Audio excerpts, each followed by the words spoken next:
Hello friends, to solve this expression we follow the BODMAS rule which dictates the order of operation. Now BODMAS rule we all know that first brackets, then of, division, multiplication, addition and subtraction. According to the step by step we solve this question.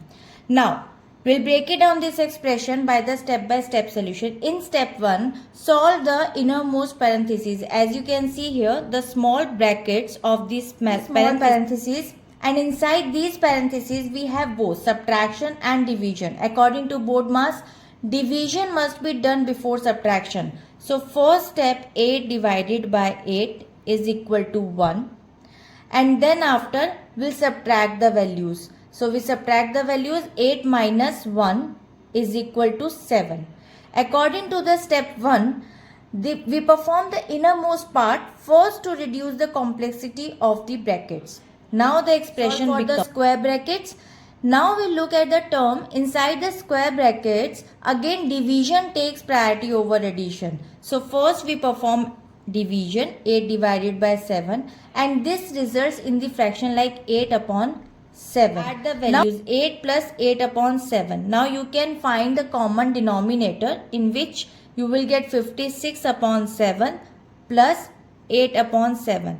Then 64 upon 7 after adding the values. By following the order of operations inside the brackets, first we arrive at a single value representing the entire bracketed section. Now step 3, final multiply. Multiply the values. 8 multiply by 64 upon 7. Now last remaining operation is the multiplication outside the brackets. So first we multiply the whole number by the numerator. You can easily cut the values. If it is not the value, cut it down. You can easily multiply. After multiplying 512 upon 7, this is the final result. We can get the value in mixed fraction also and decimal also, 73.14. So this is the final answer. Now the conclusion of this expression following the hierarchy of BODMAS ensures that the multi-layers expression is simplified systematically and the final value can be expressed as an improper fraction or a mixed fraction or a decimal. So I hope it is clear. We'll meet in the next video. Bye bye.